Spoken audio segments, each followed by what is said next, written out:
Hello dear student, how are you? कैसे हैं आप सब? और बताइए आपकी तबीयत कैसी है? प्लीज़ इस चीज़ को कमेंट में ज़रूर मेंशन कीजिएगा। और बताइए आपका सीटिंग हावर कितना है?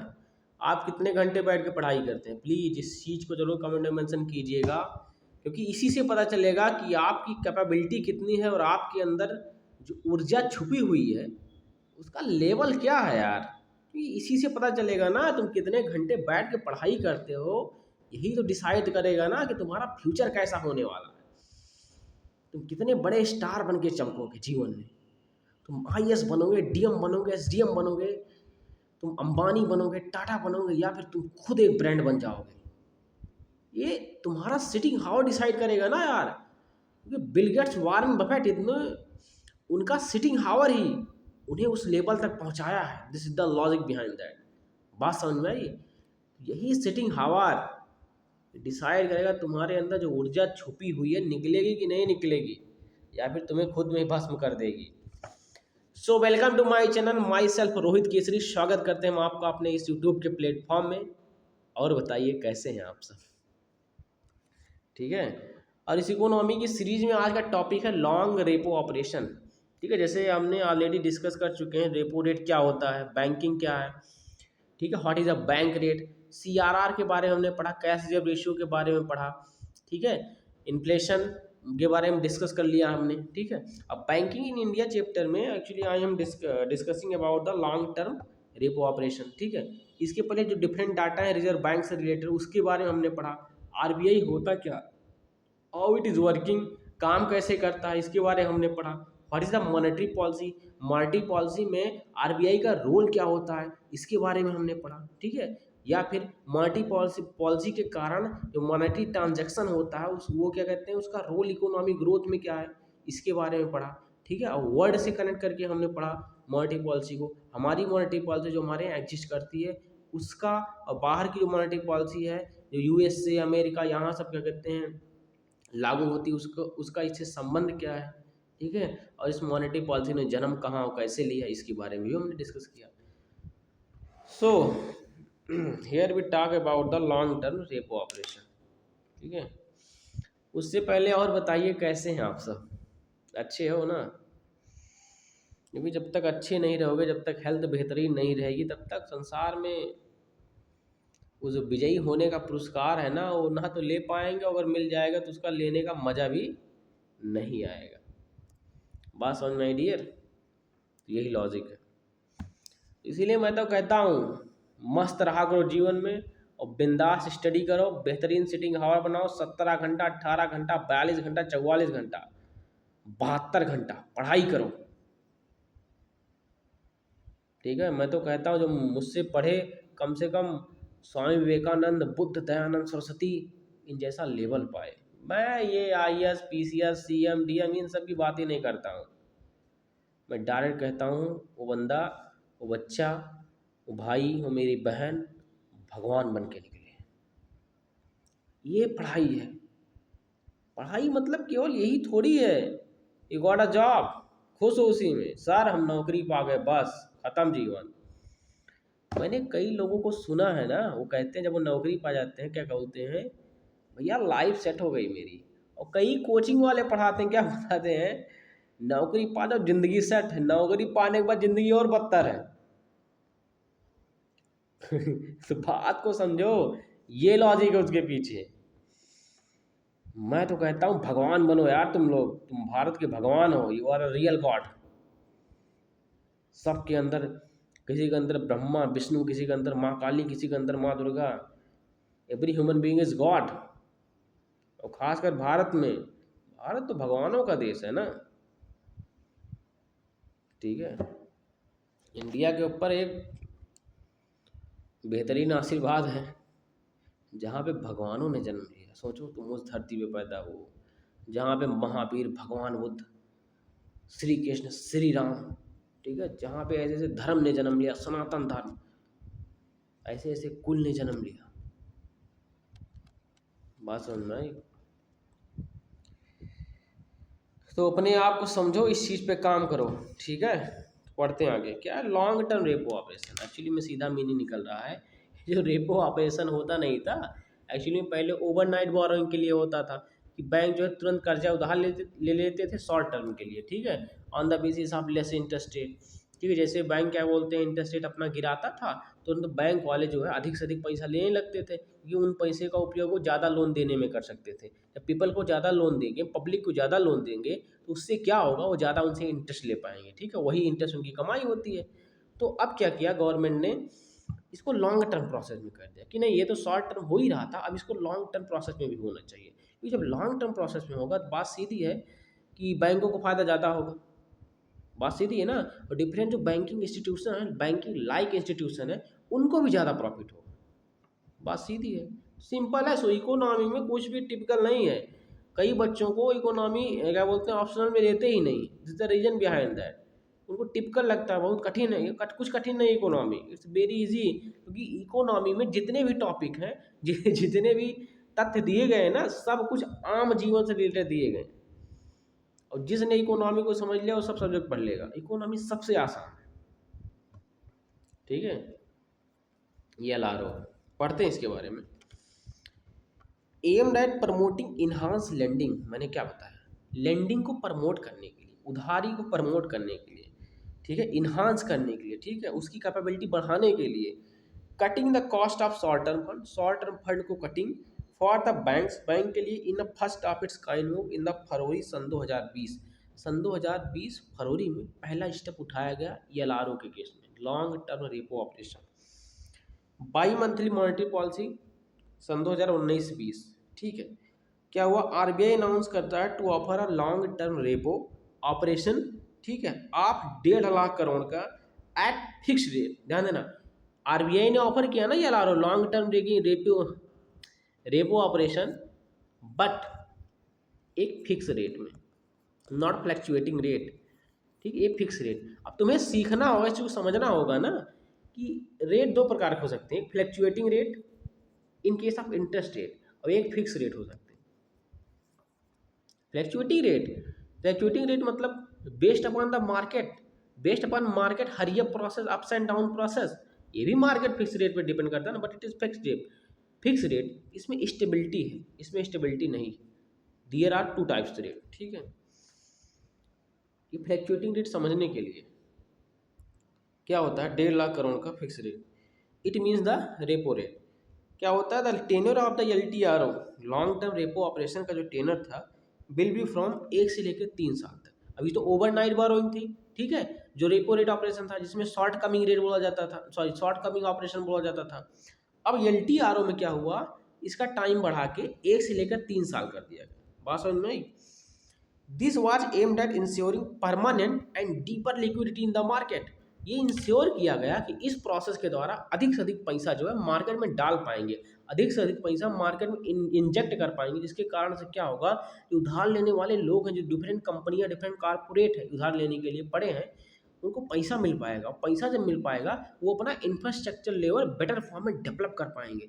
जब इंफ्रास्ट्रक्चर लेवल उनका बेटर फॉर्म में डेवलप हो पाएगा तो एम्प्लॉयमेंट जनरेट हो पाएगा, एम्प्लॉयमेंट जनरेट हो पाएगा और लोग सामान खरीद पाएंगे, जिसके कारण से क्या होगा, कंपनी सॉरी कंट्री की GDP की ग्रोथ इंक्रीज होगी। This is the logic behind that, ठीक है। Ensuring permanent and deeper liquidity in the financial system. आगे क्या होता है, together with enhancing lending, together with enhancing lending by cutting cost of the fund, ठीक है, for the banks enabling them to lend the cheaper loans. क्या हुआ, इसको समझना चाहिए आपको। In the funds together with enhancing lending, cutting cost करके lending को इनहांस किया गया, ठीक है, फंड के लिए। इससे क्या हुआ, बैंक जो है चीपर लोन लेने में आसानी हुई बैंकों को। बात समझ में आई, क्योंकि बैंक के पास पैसा कहाँ आएगा, तो लोन्स ये लो। अब वो आगे आता है एक एलिमेंट और, उसको बोलते हैं reverse repo rate, RRR, RR, RRR, sorry RRR, reverse repo rate. RRR में क्या है, it is the rate of interest of RBI, ठीक है, पेज टू इट्स क्लाइंट। ध्यान देना, ये रेट ऑफ इंटरेस्ट है RBI का, pays to its client who offer short term loan to it, ठीक है। Client pays to clients who offer, जो कि ऑफर करता है short term loan to it, ठीक है, एट प्रेजेंट मार्च सन 2022 में इसका जो रेट था 3.35% था। तो बात समझ में आया, ये जो रेपो रेट था इसका रिवर्स प्रोसेस ही रिवर्स रेपो रेट हो गया। Simple logic. प्रोविजन ऑफ मतलब क्या हुआ, रिवर्स रेपो रेट में आरबीआई पैसा सीधी बात मार्केट से उठा के लेके जा रहा है, ठीक है, मार्केट से उठा के अपने पास ले जा रहा है। अपने पास पैसा उसके साथ सोचो, तुम्हें कोई पैसा दिया है, तुम उसको पैसा कब दोगे, या फिर मान लो तुम्हारे जैसे किसी ह्यूमन बीइंग से पैसा लिया है, ठीक, अब उसी ही सेम ह्यूमन बीइंग को तुम पैसा कब दोगे, तभी दोगे जब उस पैसे पे तुम्हें कुछ फायदा मिलेगा ना, कुछ इंटरेस्ट मिलेगा ना, कुछ ज़्यादा इंटरेस्ट मिलेगा ना। सिंपल लॉजिक, ठीक है, जब बैंक कुछ इंटरेस्ट ज़्यादा देगा तभी तुम पैसा वहाँ पे डालोगे, तभी तुम पैसा इंजेक्ट करोगे। इसके कारण से क्या होगा, तो मनी सप्लाई पहले हुई थी, अब मनी को फिर से अपने पास बुला लिया जाएगा। इससे क्या होगा, equal form of equilibrium condition create हो जाएगी, ठीक है, इन्फ्लेशन का खतरा जो है कम हो जाएगा। नहीं तो सबके पास बोरा भर के पैसा हो जाएगा तो सब मजदूरी कौन करेगा बे ये बताओ, सब अंबानी बन जाओ फिर मजदूरी कौन करेगा है रिक्शा कौन चलाएगा बताओ। तो ये है रिवर्स रेपो रेट का कमाल, सबको अंबानी नहीं बनने देंगे। बात समझ में आई, किसी को तो आम आदमी बनना पड़ेगा। नहीं, धर्म पे चर्चा कहाँ से होगी। तो ये जो एलिमेंट बना के रखे हैं रिवर्स रेपो रेट, ये सब काम कैसे करेंगे बताओ। तो प्रोविजन ऑफ जो रिवर्स रेपो रेट है स्टार्टेड बाई आरबीआई नवंबर 1996 में इसको चालू किया गया as a part of liquidity adjustment facility. Laugh laugh laugh माने हंसना या लेअप ठीक है। लिक्विडिटी एडजस्टमेंट फैसिलिटी मतलब क्या हुआ, जो मार्केट में पैसा बह रहा है, ठीक है, नहर के पानी की तरह, उसको एडजस्ट करने के लिए, ठीक है, इस लाभ फैसिलिटी का आविष्कार किया गया 1996 में। प्रैक्टिस में क्या हुआ, sorry, financial institution operating in the India, ठीक है, position their surplus fund with the RBI. जो फाइनेंशियल इंस्टीट्यूशन जो क्या कहते हैं इंडिया में प्रोसीड हो रहे हैं, ठीक है, इंडिया में प्रैक्टिस कर रहे हैं, operating in the India position their surplus fund, उनका जो सरप्लस फंड है with the RBI for a short term period के लिए एंड अर्न मनी, मतलब उनके पास जो पैसा रखा हुआ सरप्लस अमाउंट में, उस पर पैसा कैसे कमा सकते हैं, इस रिवर्स रेपो रेट के तहत। तुम हमको पैसा दो, हम तुम्हें इंटरेस्ट देंगे, तुम हमें पैसा दो, हम तुम्हें इंटरेस्ट देंगे, तुम हमें आज़ादी दो तो हम तुम्हें खून देंगे, या फिर हम तुम्हें खून देंगे तुम्हें आज़ादी दो। समझ में आया sorry for that. Earn money, it has a direct bearing on the interest rate charge. क्या था, direct bearing on the interest rate charge by the बैंकों के द्वारा and the financial institution on their different form of the loans. Direct bearing था interest charge पे, ठीक है, बैंकों के द्वारा।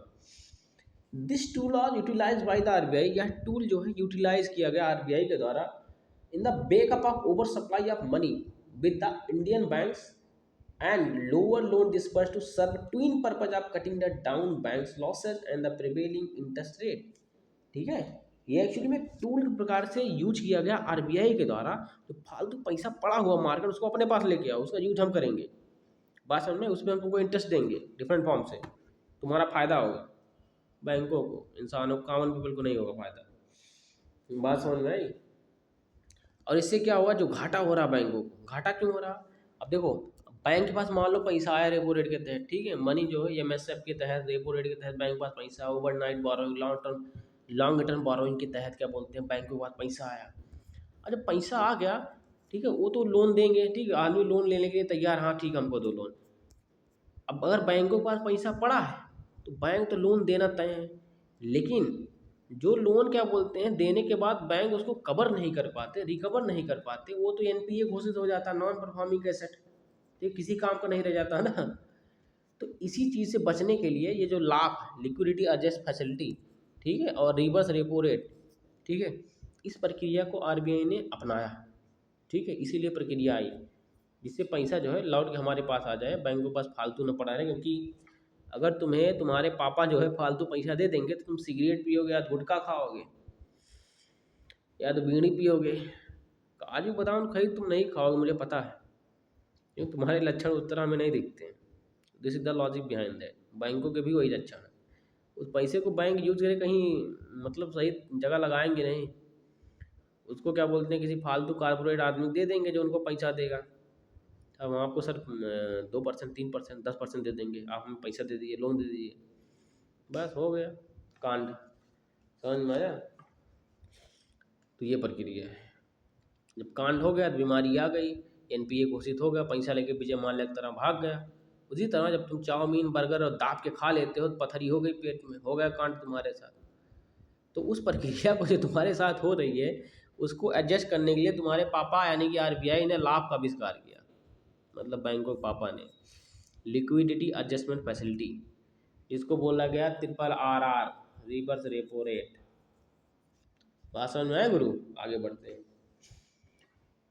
It has emerged as a very important tool in the direction of following cheap interest regime। Cheap interest regime के दौर में या फिर रूप में एक वेरी इंपॉर्टेंट कॉमन टूल के रूप में निभर के आया general policy of the RBI in the reform process started.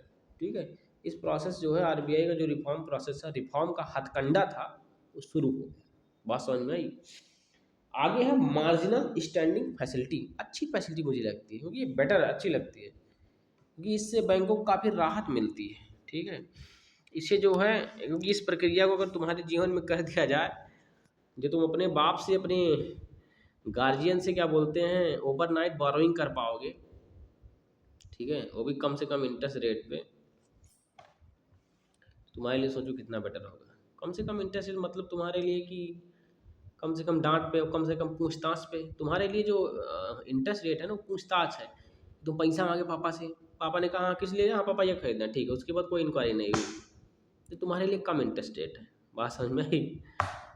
तो कम से कम इंटरेस्ट रेट पे जो पैसा मिल जाए, और एक फिक्स रेट पे, मतलब तो एक रेट फिक्स हो। जैसे सुनो, ये तुम अपने पापा से पैसा मांग रहे हो, पापा हमें जो है 5,000 रुपया चाहिए, पापा ने कहा क्या करोगे, फिर उल्टा सीधा सवाल पूछने लगे, वो उल जलूल, तुम्हारा दिमाग खराब हो गया, तुम फोन काट के रख दिया, हम नहीं मांगे पास पैसा। ठीक है, और कहीं ऐसी प्रक्रिया हो तुम पापा से पैसा मांगे और पापा ने कुछ क्वेश्चन फिक्स करके रखा है कि मतलब तुम्हें पता है पापा बस ये 4 या 5 क्वेश्चन पूछेंगे, बस उनको तैयार कर लेंगे, 5 क्वेश्चन बताएंगे, 5,000 रुपया हमारे अकाउंट में तुरंत यूपीआई के द्वारा ट्रांसफर हो जाएगा। तो ये है MSF, marginal standing facility.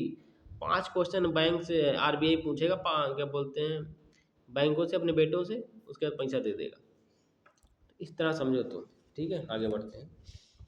MSF is a new scheme announce bye the RBI in the monetary policy 11-12। सन 2011-12 में जो मॉनेटरी पॉलिसी का प्रोसेस हुआ था, जो बनाई गई थी, उस समय इसको अनाउंस किया गया था। Which came into effect from the May सन 2011 से इफेक्ट में आ गई। Under this scheme bank can borrow overnight money. Bank रातों रात पैसा बोरो कर सकते हैं, up to 8% of the net demand liabilities, up to NDTL net demand liabilities, NDTL, TL ये एल है, ये टी है, ओवरनाइट बोरो कर सकते हैं अप टू 1% से ऊपर। बात समझ में आई? According to this NDTL net demand time liabilities, उस समय के हिसाब से उनकी जो डिमांड है, उनकी जो लायबिलिटीज है, according to this, under this scheme bank can borrow overnight up to 1%। बात समझ में आई? ठीक है, तो ओवरनाइट बोरोइंग हो सकती है 1%, मतलब 100 बेसिस पॉइंट। ठीक है, higher than the current repo rate, current repo rate से ज़्यादा रेट में तुमको पैसा मिल सकता है। In an attempt to strengthen the rupee and checking its falling exchange rate. RBI क्यों हुआ जानते हो, ये एमएसएफ फैसिलिटी क्यों लाई गई? इसके कारण से जो रूपी है, जो जो क्या कहते हैं, रेट गिर रहा था, उसको स्ट्रांग करने के लिए। क्योंकि रूपी जानते हो तभी स्ट्रांग होगा, जो रुपया है इंटरनेशनल मार्केट में, उसकी वैल्यू तभी बढ़ेगी जब तुम्हारे अंदर कंट्री में इंफ्रास्ट्रक्चर लेवल डेवलप होगा। ठीक है, सप्लाई चेन बेटर होगी, गुड्स अवेलेबल होंगे, तुम्हारा एक्सपोर्ट ज़्यादा होगा, तुम्हारे यहाँ बिजनेस ट्रांजेक्शन अधिक होंगे, एम्प्लॉयमेंट अधिक होगा, जनरेट होगा। और ये सब होगा कैसे? इन्वेस्टमेंट के थ्रू। इन्वेस्टमेंट कैसे होगा? पैसे से। पैसा कहाँ से मिलेगा? बैंकों से। तो this is the logic behind that what is the MSF, importance क्या है इसकी। Exchange rate, RBI increase the gap between repo and MSF to 3%। सन 2013 में जुलाई तक 3% का, ठीक है, गैप था रेपो रेट और MSF के बीच में। MSF rate has been floated as a panel rate, ठीक है, सिंस मिड सन 2015 में RBI has maintain it at 1% higher than the prevailing repo rate. तो पिछला वाला रेपो रेट था उससे 1% अधिक रखा सन 2013 में 15 में RBI ने। बाई इन मार्च सन 2022 इट इज़ एट 4.5%, 4.25% के आसपास, 4.5 नहीं बोल सकते हैं, 4.25% के आसपास इसका रेंज रखा गया MSF का मार्च सन 2022 में। Fully align with the bank rate it means equal to the bank rate, fully align with the bank rate it means equal to the bank rate. लेकिन इससे फायदा क्या था ना, बैंक जो है ओवरनाइट बोरोइंग कर सकते थे MSF से। जैसे उनको पैसे की डिमांड है तुरंत, पापा पैसा चाहिए, 5 क्वेश्चन है बता दो बेटा, 1 2 3 4 5, ठीक है पापा, बता दिए, 5,000 रुपया मिल गया अप टू 1%। तो ये लॉजिक है, बात समझ में आई। When you're trying to do something great, then your mind create doubt. Why? When you're trying to do something great, then your mind create doubt. जानते हो क्यों? ये सब तुम्हारे पिछले कर्मों का नतीजा है बालक, कुछ नहीं है। जब तुम कुछ अच्छा करने की कोशिश करते हो, जो तुम्हें रोकता है ना, तुम्हारे पिछले कर्मों का नतीजा है, पिछले जन्म का नहीं, इसी जन्म के कर्मों का। क्या होता है, तो तुम पहले कार्य किए नहीं रहते हो, वही दिमाग में विचार की धारा बन के बहने लगता है निगेटिविटी के रूप में, और तुम उसको समझ नहीं पाते हो जाते हो परेशान। तुम सोचते हो कि ये चीज़ें आ कहाँ से रही हैं, वो जो पहले प्रक्रिया की है ना वहीं से आती है। और उसको सुधारने का सबसे बेहतरीन चारा है अभी से जो तुम कर रहे हो, अभी इसी समय से, जिस समय तुम ये वीडियो देख रहे हो, उसी समय से हर वो काम सकारात्मक मोड में करना चालू कर दो। इससे क्या होगा, जो भी तुम फ्यूचर में काम करोगे, उस फ्यूचर में जो तुम्हारे दिमाग में आएगा चीज़ें ना, सब सकारात्मक लेवल पे आएंगी। जैसे तुम किसी काम को करने के लिए तैयार होगे, तुरंत तुम्हारे दिमाग में सकारात्मक विचार आ जाएंगे, वो पिछले कर्मों के कारण। तो यही है ना, जैसा करोगे वैसा पाओगे, इसीलिए कहा गया है कर्म के फल जो आज तुम करोगे एक एक मिनट, वही तुम भविष्य में पाओगे, ये इसीलिए कहा गया है, क्योंकि यही कर्म तुम्हारे विचार बन के घूमेंगे तुम्हारे मस्तिष्क में। बालक सुनो ध्यान से, यही कर्म तुम्हारे विचार बन के घूमेंगे। और इस दुनिया में हर एक इंसान को बड़ा बनने से रोकने के लिए, अमर या अमीर बनने से रोकने के लिए केवल इनके विचार ही जिम्मेदार हैं। अगर तुम जीवन में आज तक उस लेवल का सफलता नहीं पाए हो, तो उसके पीछे का कारण ही विचार है तुम्हारा। अगर मैं अपने जीवन में उस लेवल तक सफल नहीं हो पाया हूँ, this is the reason behind that my thoughts, only these thoughts. तो ये थाट्स कहाँ हैं, यही ये थाट्स हमारे जो है हमारे पिछले कर्म से आए हैं। क्योंकि जिस प्रकार का हमारा कर्म रहा होगा, उसी प्रकार के विचार इस समय प्रोसीड हो रहे होंगे दिमाग में। सोचो लॉजिक क्या है। हाँ, जैसा सोचोगे वैसा पाओगे। तो कहावतें, उनमें थोड़ा बिलीव किया करो, थोड़ा ध्यान से उसको देखा करो, देखने के बाद एनालिसिस किया करो, तो बुद्धि से आउटकम बढ़िया बढ़िया निकलेगा। बात समझ में आई। कचड़ा मत भरो यार बुद्धि में, भरना है तो अच्छी चीज़ें भरो ना दिमाग में, कचड़ा भरने की क्या ज़रूरत है। बात समझ में आई। सुबह उठा करो, रनिंग किया करो, कम से कम 5 किलोमीटर, बहुत है 5 किलोमीटर, 10 कर लो तो महान हो जाओगे। 5 किलोमीटर दौड़ा करो, बेहतरीन स्पीड में पेस बना के जाया करो, ठीक है, पसीना भर भर शरीर से चूना चाहिए। बात समझ में आया। पुशअप मारा करो, पुलअप मारा करो, डंड मारा करो, बस 4-5 एक्सरसाइज। फिर देखो बॉडी मेंटेन रहेगी, स्टेमिना मेंटेन रहेगा, पुरुषार्थ आएगा, तो यहाँ से ऊर्जा आत्मक रहोगी, और इंटरनल जो रेडिएशन है, आंतरिक जो ऊर्जा है, उसका लेवल हाई होगा। बात समझ में आया। ये देखो लाइट चली गई, ठीक है। तो इस लेवल पे काम करो, थोड़ा बहुत दिख रहा है, बात समझ में आया। जब इस लेवल पे तुम काम करोगे तभी तुम्हारी अलग पहचान होगी, यहीं से तुमको ताकत मिलेगी, बात समझ में आई। सो इसी के साथ वीडियो को हम दाइंड करते हैं। Thank you for watching my video. दांत ही चमक रहा है मेरा, ठीक है, चेहरा भी हल्का हल्का दिख रहा है। स्वस्थ रहो, मस्त रहो और सदा सदा मुस्कुराते रहो। बेहतरीन ताकत अपने अंदर डेवलप करो यार, बात समझ में आई। जय हिंद, जय भारत, थैंक यू।